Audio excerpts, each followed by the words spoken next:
എൻ്റെ പേര് ഡോക്ടർ മഞ്ജുൾ മുരളീധരൻ.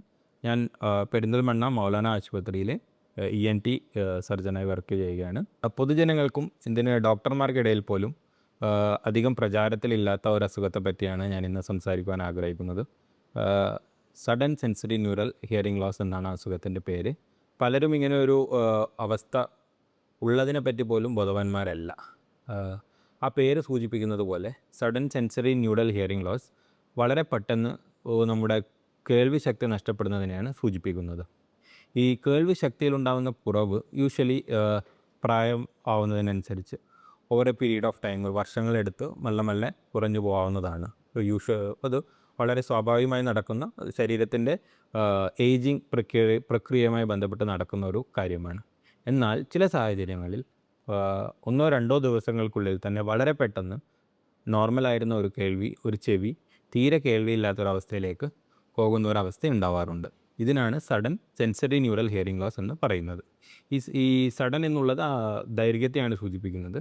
അതേപോലെ ഈ സെൻസറി ന്യൂറൽ ഹിയറിംഗ് ലോസ് എന്നുള്ളത് നമ്മുടെ കേൾവിക്കുറവ് 2 തരത്തിൽ സംഭവിക്കാം. ഒന്ന്, നമ്മുടെ കേൾവിയുടെ എല്ലുകളുണ്ട്, ചെറിയ കേൾവിക്ക് വേണ്ടി സഹായിക്കുന്ന പാട, അതിന് ശേഷം ഉണ്ടാകുന്ന ചെറിയ എല്ലുകൾ, മേലിയസ് ഇൻകസ്റ്റേറ്റ്സ് എന്ന് പറയുന്ന 3 എല്ലുകൾ. ഇതാണ് നമ്മുടെ പുറത്ത് നിന്നുണ്ടാകുന്ന ശബ്ദ തരംഗങ്ങളെ നമ്മുടെ ബ്രെയിനിലേക്ക് അയക്കുന്നത്. അപ്പോൾ ഈ ഒരു കണ്ടക്ഷനിൽ ഉണ്ടാകുന്ന പ്രശ്നങ്ങൾ കാരണം ഉണ്ടാകുന്ന കേൾവിക്കുറവിനെയാണ് കണ്ടക്റ്റീവ് ഹിയറിംഗ് ലോസ് എന്ന് പറയുന്നത്. ഇത് പലപ്പോഴും ഓപ്പറേഷൻ വഴി ശരിപ്പെടുത്താവുന്നതാണ്. അതേസമയം നമ്മുടെ ചെവിയിൽ നിന്ന് തലച്ചോറിലേക്ക് ഒരു ഞരമ്പ് വഴിയാണ് 8th ക്രേനിയൽ നെർവ് എന്ന് പറയും, വെസ്റ്റിബുലോ കോക്ലിയർ നെർവ്, അതുവഴിയാണ് സൗണ്ട് പോകുന്നത്. അതുവഴിയാണ് നമ്മൾ പുറത്തുനിന്നുണ്ടാകുന്ന സൗണ്ട് കേൾക്കുന്നത്. അപ്പോൾ ഈ ഒരു ഞരമ്പിൽ ഉണ്ടാകുന്ന പ്രശ്നത്തിനാണ് സെൻസറി ന്യൂറൽ ഹിയറിംഗ് ലോസ് എന്ന് പറയുന്നത്. ഞാൻ മുന്നേ പറഞ്ഞതുപോലെ സാധാരണയായി പ്രായം കൂടുന്നതിനനുസരിച്ചാണ് ഈ ഒരു ഞരമ്പ് ശരീരത്തിലെ മറ്റു ഭാഗങ്ങളെ പോലെ തന്നെ ക്ഷീണം വരുന്നതും കേൾവിക്കുറവുണ്ടാകുന്നതും. എന്നാൽ 1-2 ദിവസങ്ങൾക്കുള്ളിൽ ഈ ഞരമ്പിൻ്റെ ആക്ടിവിറ്റി തീരെ കുറയുന്ന ഒരു അവസ്ഥയാണ് ഈ sudden sensory neural hearing loss. ഇത് ഏത് പ്രായത്തിലുള്ളവർക്കും വരാം. ഈ കണ്ടീഷൻ്റെ പ്രത്യേകത എന്താണെന്ന് വെച്ചാൽ പലപ്പോഴും വളരെ പെട്ടെന്ന് അത് ഐഡൻറ്റിഫൈ ചെയ്ത് ട്രീറ്റ് ചെയ്യുകയാണെങ്കിൽ ഒരു 50-60% പേഷ്യൻസിന് തിരിച്ച് നോർമൽ ഹിയറിംഗ് കേൾവി ശക്തി നോർമൽ ലെവലിലേക്ക് വരാനുള്ള ഒരു സാധ്യതയുണ്ട് എന്നുള്ളതാണ്. പക്ഷേ പലപ്പോഴും നമ്മളത് കണ്ടുപിടിക്കുന്നതിന് മനസ്സിലാക്കി വരുമ്പോഴേക്കും സമയം 1-2 ആഴ്ചയ്ക്ക് ശേഷമാണ് പലർക്കും ഇങ്ങനൊരു പ്രശ്നമുണ്ട് എന്നുള്ളൊരു കാര്യം തന്നെ മനസ്സിലാവുന്നത്. സോ എന്തൊക്കെയാണ് ഇതിൻ്റെ ലക്ഷണങ്ങൾ? പ്രധാനമായും വളരെ പെട്ടെന്ന് നമ്മുടെ ഒരു ചെവി അടഞ്ഞതുപോലുള്ളൊരു ഫീലിംഗ്, നമുക്കൊരു തോന്നലുണ്ടാവും. അങ്ങനെയാണ് യൂഷ്വലി പ്രസൻറ്റ് ചെയ്യാറുള്ളത്. അപ്പോൾ ആ ഒരു അടപ്പ് വന്നു കഴിഞ്ഞാൽ, ചെവിയുടെ അടപ്പ് എന്നുള്ളത് നമ്മൾ വളരെ സീരിയസ് ആയി എടുക്കേണ്ട ഒരു കാര്യമാണ്. അത് ചിലപ്പോൾ ജസ്റ്റ് വാക്സ് നിറഞ്ഞത് കൊണ്ടോ അല്ലെങ്കിൽ ചെവിയുടെ ഉള്ളിൽ നീര് നിറയുന്നത് കൊണ്ടോ അങ്ങനെ ഒരു ഫീലിംഗ് ഉണ്ടാവാം. അതാണോ അല്ലയോ എന്നുള്ളത് കൺഫേം ചെയ്യലാണ് ഫസ്റ്റ് സ്റ്റെപ്പ്. പലപ്പോഴും നമ്മളത് ശരി, ഓക്കെ, വാക്സ് നിറഞ്ഞതാണ് എന്നുള്ളൊരു ഐഡിയയിൽ നമ്മൾ കൂടുതൽ കാര്യങ്ങൾ അന്വേഷിക്കാതെ അങ്ങനെ 1-2 ആഴ്ച അതേപ്പറ്റി ശ്രദ്ധിക്കാതെ നമ്മൾ വിട്ടുപോകാനുള്ള സാധ്യതയുണ്ട്. സോ നമ്മുടെ ഞരമ്പിൻ്റെ പ്രശ്നം കൊണ്ടല്ല ആ ഒരു അടപ്പ് നമ്മൾക്ക് തോന്നുന്നത് എന്ന് ഉറപ്പുവരുത്തേണ്ടത് വളരെ അത്യാവശ്യമാണ്. രണ്ടാമത്തേത് പലപ്പോഴും ഇതിനോടനുബന്ധിച്ച് തലകറക്കം, ഛർദി അതുപോലുള്ള പ്രശ്നങ്ങളും ഉണ്ടാവാറുണ്ട്.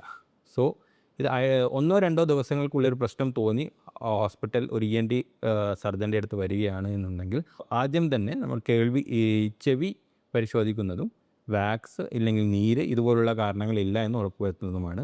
അതിനുശേഷം നമ്മളൊരു കേൾവി ടെസ്റ്റ്, പ്യുവർ ടോൺ ഓഡിയോമെട്രി എന്ന് പറയുന്നൊരു ടെസ്റ്റ് നമ്മൾ ചെയ്യുന്നതും, ആ ടെസ്റ്റിൽ നമ്മൾക്ക് ഇത് സെൻസറി ന്യൂറൽ ഹിയറിംഗ് ലോസ് ആണോ, എത്ര ശതമാനം കേൾവിക്കുറവുണ്ട് എന്നുള്ള കാര്യങ്ങൾ മനസ്സിലാവുന്നതുമാണ്.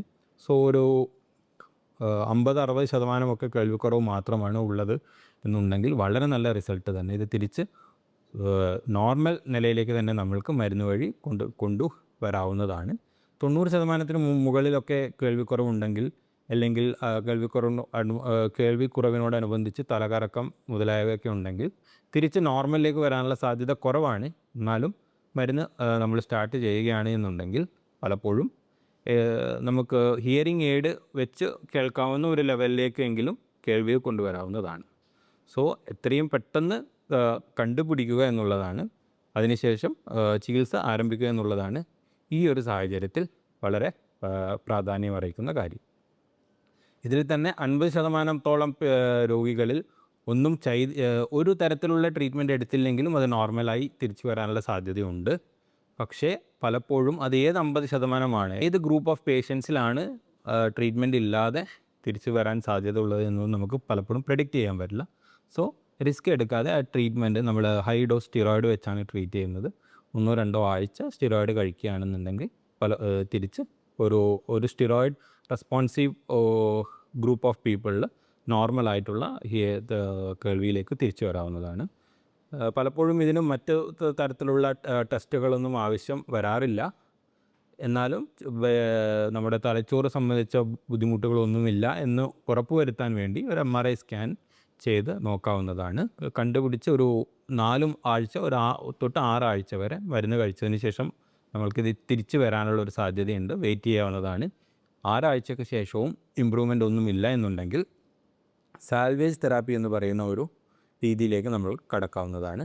ചെവിയുടെ ഉള്ളിലേക്ക് ഡയറക്റ്റായി നമ്മുടെ ചെവി ടിമ്പാനിക് മെമ്പറിൻ അല്ലെങ്കിൽ പാട വഴി മരുന്ന് ഡയറക്റ്റായി ഇഞ്ചെക്റ്റ് ചെയ്യുക എന്നുള്ള ഒരു ട്രീറ്റ്മെൻറ്റ് മൊഡാലിറ്റി കൂടിയുണ്ട്. ഇത് ഏറ്റവും അവസാനമായി നമ്മൾ ചെയ്യുന്ന ഒരു രീതിയാണ്. ഞാൻ പറഞ്ഞ കാര്യങ്ങളൊക്കെ മനസ്സിലായി എന്ന് വിചാരിക്കുന്നു. ഇത് സംബന്ധിച്ച് എന്തെങ്കിലും സംശയങ്ങളുണ്ടെങ്കിൽ താഴെ കൊടുത്തിരിക്കുന്ന നമ്പറിൽ കോൺടാക്റ്റ് ചെയ്യാവുന്നതാണ്.